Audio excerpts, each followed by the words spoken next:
While finances and retirement income and a retirement plan are certainly the forefront of what the team at Welcome Home Financial Partners does, there is a degree of some other things they do, marriage counseling. We may talk about that a little later on, but certainly psychology that goes into it. We're going to discuss all this and more here on this episode of Aspire to Retire with Ralph Short, Tim Short, and Scott Earhart of Welcome Home Financial Partners. You can find them online at welcomehomefp.com. We've made it real easy for you. The podcast platform that you're listening on right now, just open that up, look at the description. The link will take you right there. Or if you remember later on, just go to welcomehomefp.com. My name is Chris Swan, and I'm pleased to be joined, as I always am, by Ralph Short, Tim Short, and Scott Earhart. Gentlemen, glad to be with you. How you doing? Good. Doing good until you said we were marriage counselors. Well, I have to imagine there is a little bit of that goes into effect when, correct me if I'm wrong, occasionally people will come into the office and the husband and wife will sit down and you find out that their plans maybe don't, I don't want to say they're drastically different. Hopefully that's not the case, but I have to imagine it maybe differs a little bit as far as, we're gonna spend time seeing the grandkids, or we're gonna renovate, or we're gonna do whatever, or travel more. Does that ever come up, and how do you help them find common ground? That's more true than you imagine. I can tell you that. Every spouse I sit down with see eye to eye 100% of the Oh, time. sure.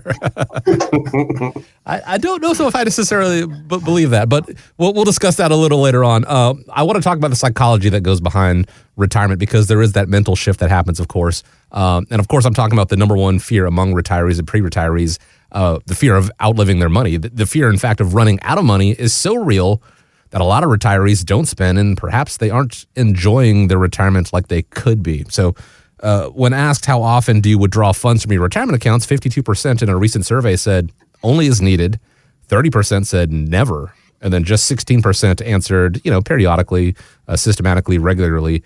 How do you guys help with that mental shift and ridding the retiree of the fear of being able to actually spend the money that they've spent their working world accumulating? Well, this all goes back to the retirement roadmap. So, when you've got that breathing document that's flexible enough to withstand no matter what life throws at you, that's where a lot of that will come into play. But we do see it a lot, especially if the market's not doing well. People are afraid of spending more money.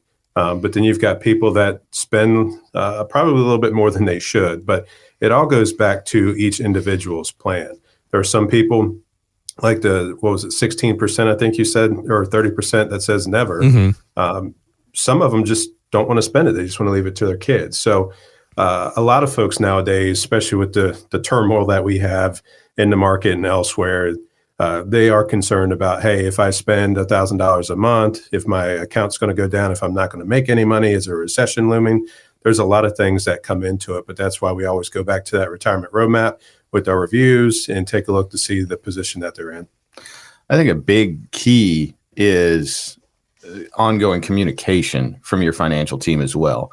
I see a lot of people that even if we put the retirement roadmap in front of them, they understand they retire, they still aren't convinced that first year or two of retirement that they can spend and splurge on things that they want to. But because, we're trying to build an ongoing relationship, because we're in communication with with our clients quite a bit, I see a lot of people, once they get a year or two under their belt, they really open up and understand they can spend the money. The money is there for them to utilize and live the retirement dream that they wanted, they strove for.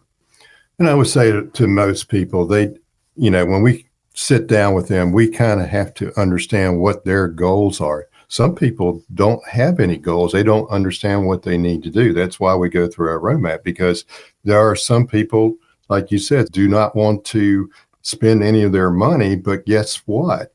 They're going to have to start taking money out at a certain age because it's being required to in any type of 401k and IRA. So they're a little bit amazed when they said that, because our goal is to make the kids more financially savvy later down the road. They don't have to worry as much as we do. Well, guess what?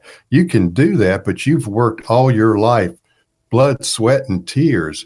And for you not to enjoy it, that's one thing. It does not make a lot of sense to me, but it's their personal choice of what they want to do. Most people will do just only as needed. I have a gentleman that came in a few weeks ago, and his goal was, he said, listen, I've got this amount of money, which is around $5 million. And he said, I want to make sure that my kids I can see them enjoying what I've done for them before I leave this world. Okay. And he said, yes, they're going to get it one way or the other, but I would like to see it now so I can see them enjoying it. Nothing wrong with that. That was his goal. But the biggest issue with that is you want to make sure that you don't run out of money. You don't give in more than you need to right now. So those are all things that we sit down with people about. And, you just don't know what's going to happen, because if all your money's in the market and the market drops like a rock, like it did in 2008, do you have the time to wait for it to come back before you continue on? I think you two would agree with this. I meet a lot of people for the first time that in our first meeting, they're accustomed to meeting a financial professional and just the financial professional asking, hey, what's in your accounts? I think we all start our meetings more so with, tell me what retirement looks like for you. Mm-hmm. We want to understand what are your goals? What are your aspirations? And then hopefully there's the dollars there and the plan there to fulfill those. But Tim, what's your line about memories and... Oh, it's not about the number of dollars you have in your account, but the number of memories that you create. Absolutely. I think that's such a good thing to think, good place to start from. You caught me off guard there for a second. Sorry, I didn't mean to put you on the spot. So I think a lot of people, and we've heard this before, and I don't necessarily agree with this, but their retirement plan simply is, hey, I'm keeping all my money in the market because it's always going to bounce back. But if it drops, 30%, I just won't take any trips that year. Well, that goes back to, is that really what you want retirement to look like? Do you want to be told what to do, dictated your retirement by the market? Probably not. So it's very important to sit down with a financial professional to get the proper advice, see what you're currently doing, because there's a lot of people that we see that they've managed their funds their entire life.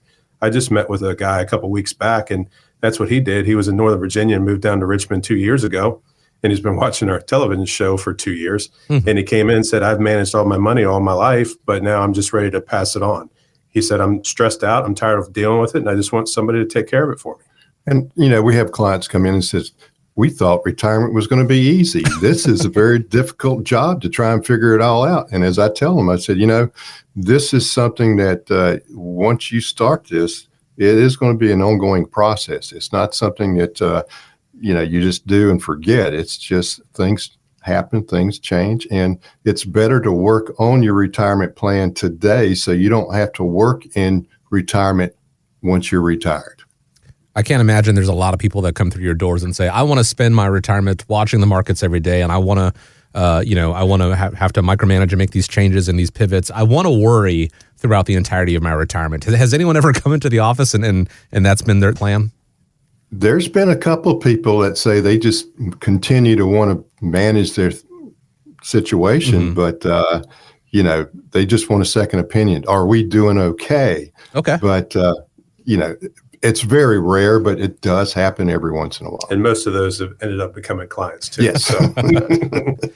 It just goes to show that everyone's retirement plan is different. Some people, that's what they feel inclined to do. Some people just want to plan their next trip, plan their next vacation. But the worry that may come in, it's an election year. I don't want to pull the trigger on retirement, or I don't want to be too heavily invested or spend right now because that's happening. Guess what? That happens every 4 years. I don't want to pull any money out because there's going to be a market downturn eventually.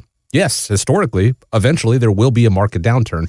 But if that is your worry, it shouldn't be necessarily about how the market is going to do, but how you're allocated, how your risk tolerance is. And so showing people, there are ways to maybe protect some portion of that, but you can't understate the growth potential that comes with the market, right? Leaving that in for those big ticket items, for the travel. Tim, you mentioned someone who came in earlier and said, if the market's down, maybe I just won't travel that year. But what about the monthly expenditures? What about the things like you got to have groceries, you got to eat, and you got to pay your bills? What are they going to do for those components? How does that discussion go?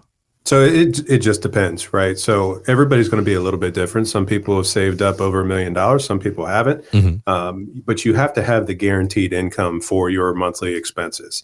Now, when it comes to your play money or your play checks, that maybe you could leave in the market. And then I still don't necessarily want to see somebody alter their retirement dreams because of what the stock market is doing. Sure. But there's a lot of hard-headed people that, hey, it's always going to come back. Well, there's a lot of things that indicate that changes could come up, and we can't always rely on history. And I mean, if we're getting down to the nitty gritty beyond the, as Tim said, play check stuff, we've really got to make sure that the necessities, groceries, as you alluded to, Chris, that stuff is taken care of. That stuff is secured, and we know that we can, we can function basic life. And then the goal for everybody is not to just live a very basic life in retirement. You want to be able to do the things you want to do, and that's where we come in. That's what we do. We help people achieve their dreams, help them know that dollar is going to be there to go see the grandkids, or, take a cruise, go to Italy and enjoy yourself for 7 days. But what I would also say to a lot of people is this, I worry about things I got control over. So guess what? I don't have too many worries because you don't have a lot of control. You can't control the market. You can't control the politics. You can't control the interest rate. You just have to figure out what it is that's going to be best for you and control what you can control. Because, if you're overspending because you're wanting to do all these things, you have the right to throttle back. But the market's not going to tell you to throttle back, or it shouldn't tell you to throttle back because the market went down. But if that's what you're looking at, is having some relief, somebody telling you what to do, guess what? It's all what you're trying to accomplish. You're the one that's making those decisions. Yeah. And speaking of control, you can control your actions. And one of the worst things, we sit down to folks, and I actually had one guy one day, once again, he's somebody who'd managed it all himself, came in, wanted a second opinion. And we took a look at a few things, made some tweaks to him. And he looked me dead in the eye at the end and said, "There's no reason why I shouldn't do the plan that you've proposed, but I don't know if I'm going to." And I looked at him sideways, and he goes, "It's change. And I don't like change." And it's like, well, okay, that's your prerogative. But, a lot of people, when you see the data, you see what's right, you see what's wrong. If you don't take action on it, then it was all for nothing. Change doesn't necessarily have to be, for the detriment of something. Change can be for the better. Controlling what you can control, Ralph, as you said there, it's not to say you should just, roll with the punches and just say, I'll figure it out as it goes along. No, have a plan in place. Know that, yes, I cannot control the markets. I cannot control what the tax code is going to be, but knowing what it is now, can I be proactive about it? Can I set circuit breakers or parameters in play to say, if the market does this, this is what I want to do, or maybe protect some money. Again, having those monthly expenditures covered by maybe some income that is not tied to the market. That is where the plan comes in place. That is where that roadmap comes in play. And if we end up veering off track, as we often do, not necessarily, by ourselves, but other parameters beyond our control, how do we get back on track to where we want to be? That is the critical part of having that plan. So perhaps you have that fear of retiring or actually spending your retirement income. That is human nature. We're all human. Nothing wrong with that. My challenge to you is reach out, set up a time to speak with the team at Welcome Home Financial Partners. You may find out you're in better shape than you thought. You may find out there is actually work that needs to be done, but now you know those steps, how to get on track. That is where that roadmap comes into play, and it all starts by reaching out. WelcomeHomeFP.com. Don't let the fear of retirement or the fear of spending keep you from actually doing that and enjoying your retirement. I think that's what we all want to do. That's why the show is called Aspire to Retire. It could be so much more than that. Aspire to retire and stay retired and spend, but that doesn't roll off the tongue. So reach out to the guys, WelcomeHomeFP.com. And thank you so much for joining us here on Aspire to Retire with Ralph Short, Tim Short, and Scott Earhart. Hope you have a great day. Gentlemen, appreciate you as always. And as we wrap up, want to leave you with the final word. Thanks, Chris. So yeah, if you're sitting at home and you're listening to the podcast and you are concerned about running out of money, or you're just concerned that you're not doing the correct thing, because there's a lot of doubts out there, and you've got to make sure that, one, if you want to go back to work for social reasons, then so be it. But you don't want to go back to work once you retire because you have to. So pick up the phone, give us a call, visit our website, maybe attend one of the events, First Friday event. We'd love to see you. Take care. All content is for information purposes only. It is not intended to provide any tax or legal advice or provide the basis for any financial decision, nor is it intended to be a projection of current or future performance or indication or future results. Opinions expressed herein are solely those of Welcome Home Financial Partners and Welcome Home Wealth Advisors, LLC. The information contained in this material has been derived from sources believed to be reliable, but is not guaranteed as to accuracy and completeness, and does not purport to a complete analysis of the materials discussed. All information and ideas should be discussed discussed in detail with your individual advisor prior to the implementation. Each individual investor's situation is different, and any ideas provided may not be appropriate for your particular circumstance. Advisor services are offered by Welcome Home Wealth Advisors, LLC, a registered investment advisor in the state of Virginia. Being registered as an investment advisor does not imply a certain level of skill or training. Insurance products and services are offered through WPI Holding, Virginia Insurance License Number 138509, an affiliated company. The information contained herein should in no way be construed or interpreted as a solicitation to sell or offer to sell advisory services to any resident of any state other than the state of Virginia or where otherwise legally permitted. Welcome Home Wealth Advisors, LLC, and Welcome Home Financial Partners are not affiliated with or endorsed by the Social Security Administration or any government agency.